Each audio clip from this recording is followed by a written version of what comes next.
கச்சத்தீவை இலங்கைக்கு தாரவாத்த கணக்கை யார் பேர்ல எழுதுறது? இருக்கவே இருக்கிறாரு கலைஞர், அவர் பேர்ல எழுதுவோம் அப்படின்னு முன்னாள் முதலமைச்சர் ஜெயலலிதா முதற்கொண்டு இப்போ அரசியலுக்கு வந்திருக்கிற அண்ணாமலை வரைக்குமே கச்சத்தீவை இலங்கை கொடுக்கறதுக்கு கலைஞர் தான் காரணம், திமுக தான் காரணம் அப்படின்ற நிலைப்பாடுல நிறைய கருத்துக்களை தொடர்ந்து தமிழ்நாடு அரசியல் சூழ்நிலையில பேசப்பட்டுட்டே இருக்குது. கச்சத்தீவு இலங்கைக்கு கொடுக்கும்போது திமுகவோட நிலைப்பாடு என்னவா இருந்தது, யாரு கச்சத்தீவை இலங்கைக்கு கொடுத்தது அப்படின்றத பத்தி தான் இந்த வீடியோ நம்ம பார்க்க போறோம். வணக்கம், இது யூட்டன், நான் பிரகாஷ், இது குட்டி ஃபேக்ட் செக். கச்சத்தீவு தமிழ்நாட்டில் ராமேஸ்வரத்துக்கும் இலங்கைக்கும் நடுவில் இருக்கிற ஒரு சின்ன தீவு தான் இந்த கச்சத்தீவு. 1974 வரைக்கும் இது தமிழ்நாட்டோட ஒரு நிலப்பரப்பாக தான் இருந்தது. 1974 இந்திய அரசு என்ன பண்றாங்கன்னா இலங்கை கூட ஒரு ஒப்பந்தம் பண்றாங்க. அந்த ஒப்பந்தத்தின் மூலமா இந்த கச்சத்தீவு பகுதியை இலங்கை அரசு கிட்ட கொடுத்துட்றாங்க. அதுக்கப்புறமா இந்த பகுதியில் யாரெல்லாம் இந்திய மீனவர்கள் போறாங்களோ அவங்களெல்லாம் இலங்கை அரசு கைது செய்யறது, இந்த மாதிரி நடவடிக்கைகளை நம்ம செய்திகள்லாம் பார்த்துருப்போம். அவங்கள சொல்றாங்க, அவங்களோட வலைகளை கிழிக்கப்படுது, மீனவர்களோட வலைகள் அப்படின்ற செய்திகள்லாம் நம்ம பார்த்துருப்போம். இந்த நிகழ்வுகள் எப்பப்பெல்லாம் நடக்குதோ அப்பெல்லாம் கச்சத்தீவு பத்தின ஒரு விவாதம் இங்க தமிழ்நாடு அரசியல் சூழ்நிலை பேசப்படும். ஏன்னா இந்த கச்சத்தீவு மட்டும் கொடுக்காம இருந்தா ராமேஸ்வரம் மீனவர்களுக்கு இந்த மாதிரி எந்த ஒரு ஆபத்துமே நடக்காது, எந்த ஒரு பாதிப்புமே நடக்காது. இது கொடுக்கறதுக்கு திமுக தான் காரணம், கலைஞர் தான் காரணம் அப்படின்ற விமர்சனத்தையும் சில பேர் சேர்த்தே வைக்கிறது நம்ம பார்த்திருப்போம். இந்த மாதிரி விமர்சனத்தை முன்னாள் முதலமைச்சர் ஜெயலலிதா பேசியிருக்காங்க. நாம் தமிழர் கட்சியை சேர்ந்த நிறைய ஆட்கள் பேசியிருக்காங்க. அண்ணாமலை அவர்கள் கொஞ்சம் வருஷத்துக்கு முன்னாடி ஒரு மேடையில் பேசியிருக்காரு. இப்போ சமீபத்தில் மோடி அவர்கள் கன்னியாகுமரிக்கு வந்த ஒரு நிகழ்ச்சியில், பிஜேபியோட நிகழ்ச்சியிலும் பார்த்தீங்கன்னா இதே கருத்தை, கச்சத்தீவை இலங்கைக்கு கொடுக்கறதுக்கு திமுக தான் காரணம் அப்படின்ற ஒரு கருத்தை பேசியிருக்காரு. அதை தொடர்ந்து தான் இப்போ மறுபடியும் இந்த விஷயம் ஒரு விவாத பொருளாக ஆயிருக்குது. 1970 காலகட்டங்களில் காங்கிரஸ் கட்சி 2 குழுவா பிரிகிறாங்க. ஒன்று இந்திரா காங்கிரஸ், இன்னொன்று ஸ்தாபன காங்கிரஸ். இந்த 2 குழுவா பிரிஞ்சு தேர்தலையும் சந்திக்கிறாங்க. அந்த தேர்தலில் யாருக்குமே மெஜாரிட்டி இல்லை, அதாவது பிரதமர் ஆகிறதுக்காக.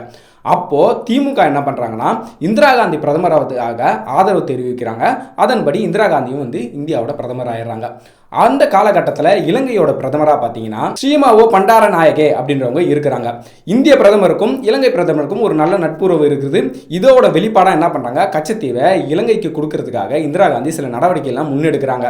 அப்போவே தமிழ்நாடோட முதலமைச்சராக இருந்த கலைஞர் அவர்கள் என்ன பண்ணுறாரு, இந்திரா காந்தி அவர்களை சந்தித்து இது இந்தியாவோட நிலப்பரப்பு கச்சத்தீவு, அதனால நீங்கள் கொடுக்கக்கூடாது அப்படின்றத எழுத்துப்பூர்வமாக ஆவணங்களோட சமர்ப்பிக்கிறாரு. அப்படி சொல்லியும் கூட 1974 ஜூன் 28 என்ன பண்றாங்கன்னா இலங்கைக்கும் இந்தியாவுக்கும் ஒரு ஒப்பந்தம் போடப்படுது. அது மூலமா கச்சத்தீவு இலங்கைக்கு கொடுத்துட்றாங்க. ஆனா இந்திய மீனவர்கள் அந்த பகுதிகளில் மீன் பிடிச்சிக்கலாம், அது மட்டும் இல்லாமல் கச்சத்தீவில் நடக்கிற திருவிழாவில் இந்திய மீனவர்கள்லாம் கலந்துக்கலாம் அப்படின்னு 2 உரிமையும் அந்த ஒப்பந்தத்திலே குறிப்பிட்டிருக்காங்க. அப்படி ஒப்பந்தத்தில் குறிப்பிட்டிருந்தாலும் இதெல்லாம் போதாது, இந்த ஒப்பந்தத்தை மறுபரிசீலனை செய்யணும் அப்படின்றதுக்காக மறுநாளே ஜூன் மாதம் 29 என்ன பண்ணுறாங்க, தமிழ்நாட்டில் அனைத்து கட்சி கூட்டம் கூட்டுறாங்க. அதாவது கச்சத்தீவை இலங்கைக்கு கொடுத்ததுக்கு சம்பந்தமாக அனைத்து கட்சி கூட்டம் கூட்டப்பட்டிருக்குது. அது மட்டும் இல்லாமல் அதே வருஷம் ஆகஸ்ட் மாதம் 21 சட்டசபையிலும் இதுக்கு எதிராக ஒரு தீர்மானத்தை நிறைவேற்றுறாங்க.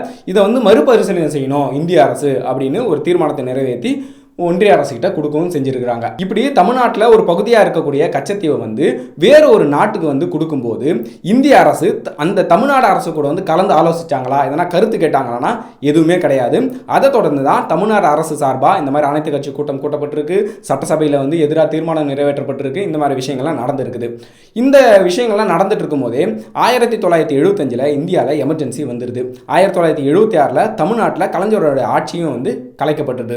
அப்போ கவர்னர் ஆட்சி அதுக்கப்புறமா நடைமுறையில் இருக்கும்போது 1976 மார்ச் மாதம் என்ன பண்ணுறாங்கன்னா இலங்கைக்கும் இந்தியாவுக்கும் இன்னொரு ஒப்பந்தம் கையெழுத்திடப்படுது. அந்த ஒப்பந்தத்தின்படி இந்திய மீனவர்கள் யாரும் இலங்கையோட அனுமதி இல்லாமல் இலங்கை கடல் பகுதிகளில் வரக்கூடாது அப்படின்னு அந்த ஒப்பந்தத்தில் செய்யப்படுது. இதுக்கு அப்புறம் தான் தமிழ்நாடு மீனவர்கள் கடல் எல்லையை தாண்டிட்டாங்க அப்படின்னு இலங்கை கடற்படையால் தொடர்ந்து துன்புறுத்தலுக்கு ஆளாக்கப்பட்டுட்டே இருக்கிறாங்க. இந்த எமர்ஜென்சிலாம் முடிஞ்சதுக்கு அப்புறமா 1977 மறுபடியும் எலெக்ஷன் வருது. இந்த எலெக்ஷன்ல எம்ஜிஆரோட அதிமுக கட்சியும் காங்கிரஸ் கட்சியும் ஒன்னா கூட்டணி வச்சு போட்டிடுறாங்க. எம்ஜிஆர் வெற்றி பெறாரு, வெற்றி பெற்று முதலமைச்சராகவும் ஆவறாரு. அவரோட ஆட்சி காலத்தில் தமிழ்நாடோட மேப்ல இருந்து கச்சத்தீவு நீக்கப்படுது. ஏன்னா ஏற்கனவே இந்திய அரசு அதிகாரப்பூர்வமாக கச்சத்தீவை இலங்கைக்கு கொடுத்துட்டு இருந்தாங்க. அதனால அதிகாரப்பூர்வமான மேப்ல இருந்து கச்சத்தீவு நீக்கப்பட்டிருக்கு. கச்சத்தீவு இலங்கைக்கு தாரை வார்க்கப்பட்ட விஷயத்தை நம்ம பார்க்கும்போது, இந்த வரலாற்றை பார்க்கும்போது எந்த ஒரு இடத்துலையுமே திமுக அதுக்கு ஆதரவா இல்லவே இல்லை. திமுகவோ இல்லை கலைஞரோ யாருமே ஆதரவாகவே இல்லை. அதுக்கு எதிராக தொடர்ந்து தீர்மானம் நிறைவேற்றப்பட்டிருக்கு, அனைத்து கட்சி கூட்டம் கூட்டப்பட்டிருக்கு, அதை எதிராக வந்து தொடர்ந்து பேசப்பட்டு தான் இருந்திருக்கு. ஆனால் எந்த ஒரு வரலாற்று ரீதியான ஒரு புரிதலுமே இல்லாமல், எந்த ஒரு வரலாற்று ரீதியான அறிவுமே இல்லாமல் கச்சத்தீவை தாரவாக்கத்துக்கு வந்து திமுக தான் காரணம் அப்படின்னு போகிற போக்கில் ஒரு அவதூறை தொடர்ந்து வரலாற்று ரீதியாக பேசிகிட்டே இருக்கிறாங்க. 2013 ஜெயலலிதா முதலமைச்சராக இருக்கும்போது கச்சத்தீவு சம்பந்தமாக சட்டசபையில் ஒரு விஷயத்தை வந்து முன்வைக்கிறாங்க, பேசுகிறாங்க. அப்போவே அதுக்கு மறுப்பு தெரிவித்து ஆதாரங்களோட கலைஞர் வந்து ஒரு அறிக்கையும் வெளியிட்டிருந்தார். இருந்தாலும் தொடர்ந்து அரசியல் ரீதியாக விமர்சிக்கிறோம் அப்படின்ற பேரில் வரலாற்று ரீதியாக பொய்களையும் திரிபுவாதங்களையும் வந்து மக்கள் மத்தியில் கொண்டு போய் சேர்க்கறதுக்கு சில பேர் முயற்சி செஞ்சுட்டே இருக்கிறாங்க.